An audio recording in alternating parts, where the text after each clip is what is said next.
Maniac of the Year Award.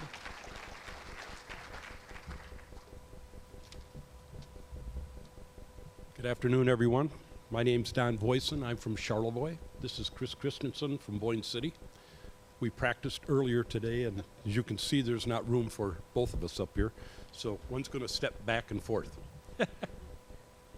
You know, being labeled a maniac is considered a badge of honor in the NLEA world. While there are many definitions of the term maniac, the one we choose for this recognition is a person or organization that has a great craving or enthusiasm for something. Although a fun play on words, this is a very serious award.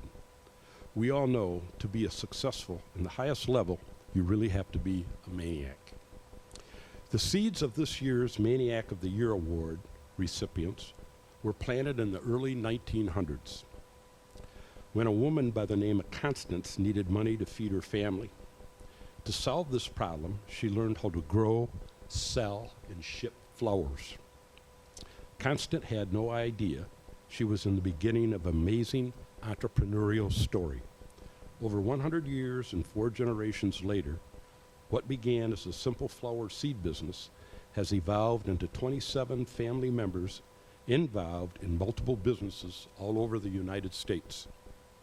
Each generation of this family has created opportunities and ways to start businesses when others only saw problems and obstacles.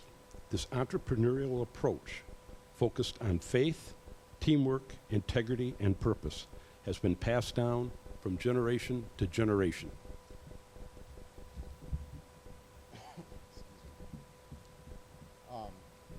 Okay. Whether it's manufacturing wood products, contracting, resort parks, precast licensed products, or investment properties, the impact has been incredible. However, the story is really not about the specific businesses and the types of products that are produced in their various companies. This story is about an approach to business, an approach to entrepreneurship, and quite frankly, an approach to life and community that began over 100 years ago and is truly embraced today by all members of the family.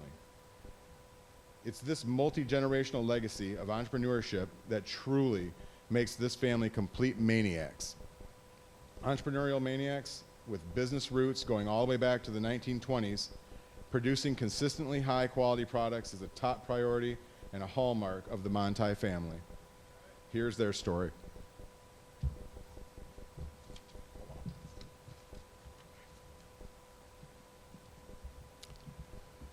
Both born in the late 1800s, Ferdinand Manthei and Constance met as children and eventually married in Petersburg, Michigan. She was a hard-working, good talker, and excellent storyteller. He, a stoic partner in life and business.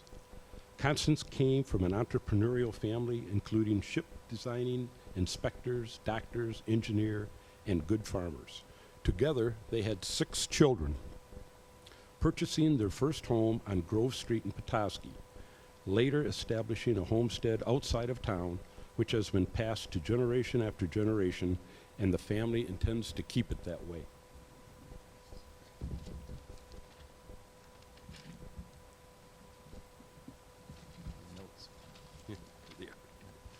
In the early 1940s, 2 of their sons, Ted and Ernie Manthei, were strawberry farmers who wanted to make their own berry baskets.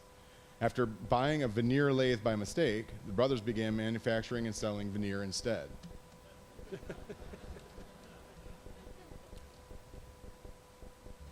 Change the video. There you go. This philosophy of taking a challenging and turning it into an opportunity has happened time and time again throughout the family generation in a variety of entrepreneurial business ventures. Some of these may look very familiar to you.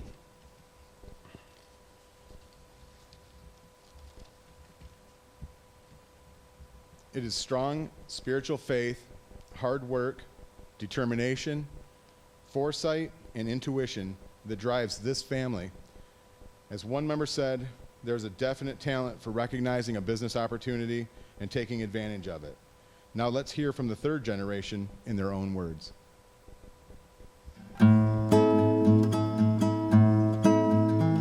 thought when my oldest daughter was born, she's 9 now, I thought about what would success be for her. Do I want her to be happy? Do I want her to be comfortable? Do I want her to make money? And I was thinking, I think ultimately, looking at her, using that little crib they put them in, I was thinking it'd be great if this kid could help other people, make their lives better in some way. And then in turn that should lead to happiness. Hopefully somebody will pay her for it at some point or something, but if she could help, make a difference, I think that would be successful.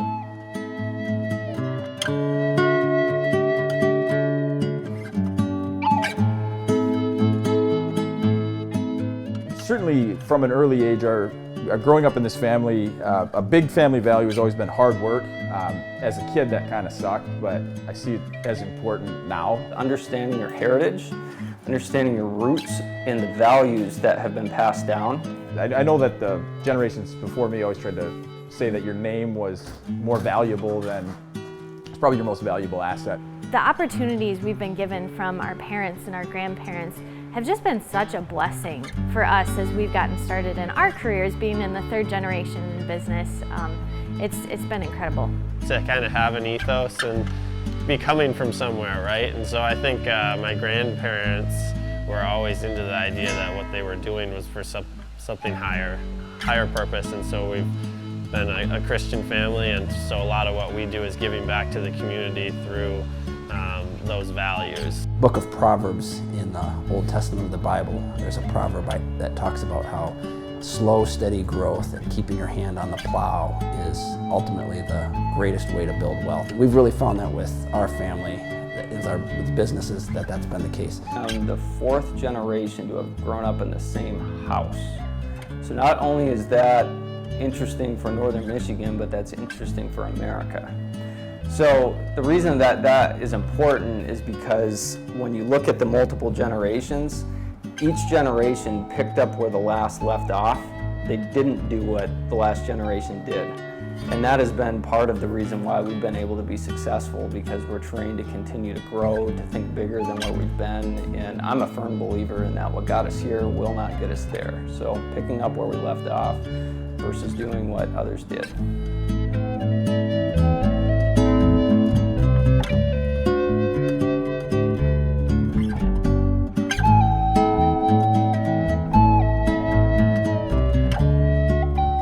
This is a great area to do business. It's a great area to live. It's a great area to raise a family. I think there's opportunity everywhere up here, and I think what it comes down to is it's just an area with a lot of great people. I think Northern Michigan, we have some of the hardest working, most creative, most likable people of anywhere I've ever lived or done or worked with. We work with customers all over the place, and I think we just got a great group of people up here. And ultimately, you need businesses.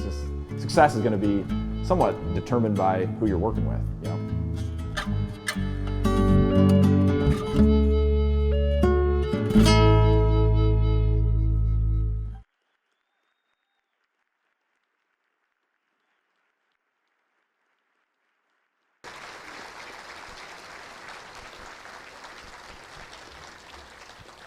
Well, you're already congratulating them, but I wanted you to join me again in congratulating them, welcoming them to the stage as the 2016 NLEA Maniacs of the Year.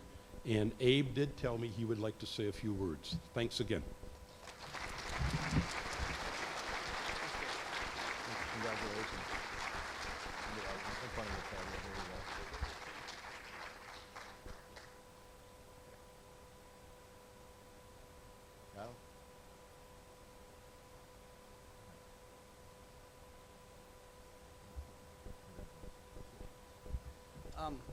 My name's Abe Manthei. This is a bunch of my family. I won't introduce them all. We're honored and humbled to receive this and thankful. We just wanted to say thanks to the NLEA. We've worked with these guys for a number of years on several projects, and they've been great to work with. If you're here as a guest and you haven't worked with these guys, get to know them. They're really good people. Also want to just say thanks to the community. I mean, everybody here, as Andy said early on, everybody here participates in business or community development in some way, and the reason we have businesses, the reason we all have businesses is because we support each other. And so we want to thanks to everybody who's helping to support the community. So that's all we have to say.